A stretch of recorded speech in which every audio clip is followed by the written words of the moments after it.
आपण आज मस्त अशी अप्रतिम चवीची कोबीची भाजी बघणार आहे. नमस्कार, मी स्वाती. सोनाज रेसिपीमध्ये तुमचे खूप खूप मनापासून स्वागत करते. चला तर मग रेसिपीला सुरुवात करूया. रेसिपी स्किप न करता संपूर्ण बघा. इथं कोबी घेतलेला आहे, एक अख्खा कण. इथं थोडेसे मी हिरवे वाटाणे घेतलेले आहे, तुम्ही स्किप करू शकतात. छोट्या आकाराचे 5 कांदे घेतलेले आहे. 9 ते 10 लसूण पाकळ्या घेतल्या. छोटे-छोटे आकाराचे 5 बटाटे घेतलेले आहे. 2 टोमॅटो घेतले. चला तर मग आपण कांदा कट करून घेऊया, पत्ताकोबी कट करून घेऊया, बटाटे कट करून घेऊया, लसूण कट करून घेऊया. चला मग आपण पुढच्या रेसिपीकडे वळूया. बघा आता इथं उभ्या आकाराचा कांदा मी कट करून घेतला, लसूण कट करून घेतला, तुम्ही ठेचून घेऊ शकतात.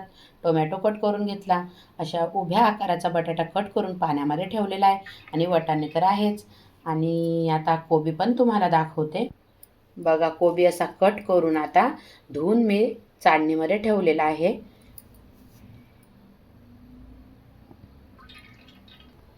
बघा, आता गॅस चालू केला, कढई ठेवली. त्यानंतर आता आपल्याला तेल टाकायचं आहे. बघा, खूप सुंदर होतो हा मसाला. कोबी खूप छान लागतो. आता इथं बघा मी 3 ते 4 पडी तेल टाकलेलं आहे. तेल आता छान तापू द्यायचं आहे. आता बघा, तेल तापलेलं आहे. आधी आपण मोहरी टाकूया. मोहरी तडतडली की लगेच आता जिरं टाकूया. जिरं पण तडतडलं आपलं छान मस्त असं, तर आता आपण लसूण टाकूया. आता लसूण पण बघा छान असा सोनेरी रंगावर झालेला आहे. आता आपण कांदा घालून घेऊया. आता बघा, कांदा परतल्यानंतर आपण बटाटे पाण्यामध्ये ठेवले होते, असे उभे काप केलेले आहे.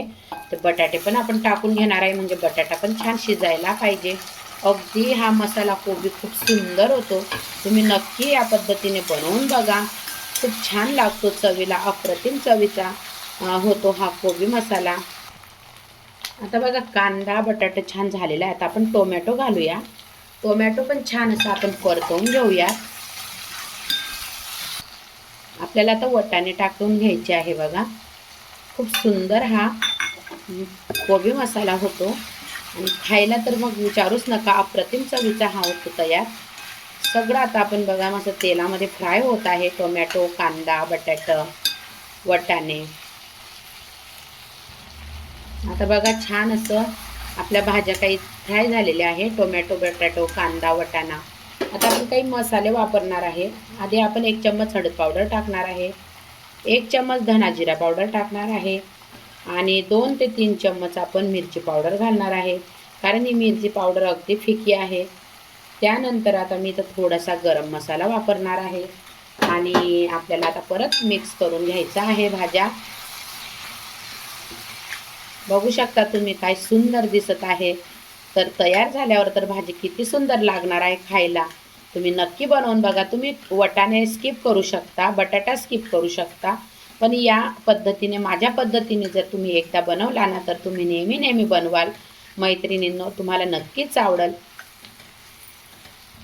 आता आपण कोबी जो कापून धुवून घेतलेला आहे, तो कोबी आपण टाकून घेणार आहे. मसाला परतल्यानंतर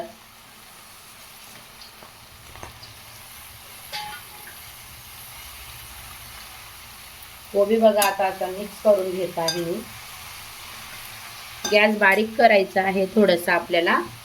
खूप सुंदर होतो हा कोबी मसाला आणि खायला तर अप्रतिम चवीचा लागतो. पूर्ण आता असं मिक्स करून घ्यायचं आहे. बघा, आता बघा आपला कोबी मस्त छान असा थोडासा मऊ झालेला आहे. कोबीवर झाकण अजिबात ठेवू नका, नाहीतर मग तो जो उग्र वास असतो कोबीचा तो मध्येच कोंडला जातो. तुम्ही अशीच कोबी होऊ द्या. खूप सुंदर होती ही कोबीची भाजी. आता आपण चवीनुसार मीठ घालून घेऊया. आता बघा, मीठ टाकून घेतलं आणि एकदा अजून परत आता परतवून घेऊया. खूप छान लागते ताईंनो. या प्रकारे नक्की बनवून बघा. आणि तुम्हाला जर कोबी बारीक कट करून आवडत असेल तर तुम्ही बारीक कट करा. मला थोडासा असा उभ्या आकाराचा कट केलेला कोबी आवडतो. दिसायलाही छान दिसतो, एकदम गचगच पण नाही होत. आणि तुम्ही बघू शकता, मी झाकण वगैरे काही ठेवणार नाही आणि असाच आपला कोबी छान होत आहे. बघू शकता तुम्ही. परत नंतर तुम्हाला दाखवते. बघू शकता आता मीठ टाकल्यानंतर किती मऊ झालेला आहे कोबी आपला आणि खूप सुंदर प्रकारे अजिबात मी झाकण ठेवत नाही आहे, असाच तो होऊन जातो. कारण झाकण ठेवलं तर त्याचा उग्र वास असंच आतमध्ये राहतो. मुलं थोडंसं खायला कंटाळा करतात आणि या प्रकारे जर बनवला तर अजिबात असा वास वगैरे येत नाही कोबीचा. आणि अजून आता आपल्याला होऊ द्यायची आहे, बारीक गॅसवर मी होऊ देणार आहे, मग आपण नंतर भेटूया. बघू शकता काय सुंदर आपलं कोबी आता तयार झालेला आहे. आता अशी हिरवीगार अशी मस्त कोथिंबीर जाणार आहे कोबीवर. कोथिंबीरीशिवाय तर मला भाजी खरंच अपूर्णच वाटते. कुणाकुणाला कोथिंबीरशिवाय भाजी आवडत नाही सांगा बरं नक्की. एखाद्या वेळेस नसली तर काही हरकत नाही, पण कोथिंबीर मला खूप आवडते भाजीमध्ये. आणि बघा, न झाकण ठेवता पण किती सुंदर अशी छान अशी आपली ही कोबीची मसाला भाजी तयार झालेली आहे. तर मैत्रिणींनो, नक्की बनवून बघा आणि माझी रेसिपी जर आवडत असेल तर मोठ्या मनाने लाईक, शेअर, सबस्क्राईब करायला मात्र विसरू नका. चला तर मग आता आपण वाढून घेऊया कोबी. मस्त, वाव, काय सुंदर मसाला कोबी. नक्की तुम्ही माझ्या पद्धतीने बनवून बघा. अगदी मुले डबा चाटून पुसून आणतील घरी. भरलेला डबा अगदी रिकामा येईल. सगळ्यांना आवडेल, न खाणारे पण खातील. बघू शकता तुम्ही काय मस्त असा मसाला कोबी तयार झालेला आहे. तर मग नक्की तुम्ही पण कशाला वाट बघता, नक्की बनवून बघा. रेसिपी जर आवडली तर लाईक, शेअर, सबस्क्राईब करायला विसरू नका. मैत्रिणींनो, दादांनो, श्री स्वामी समर्थ.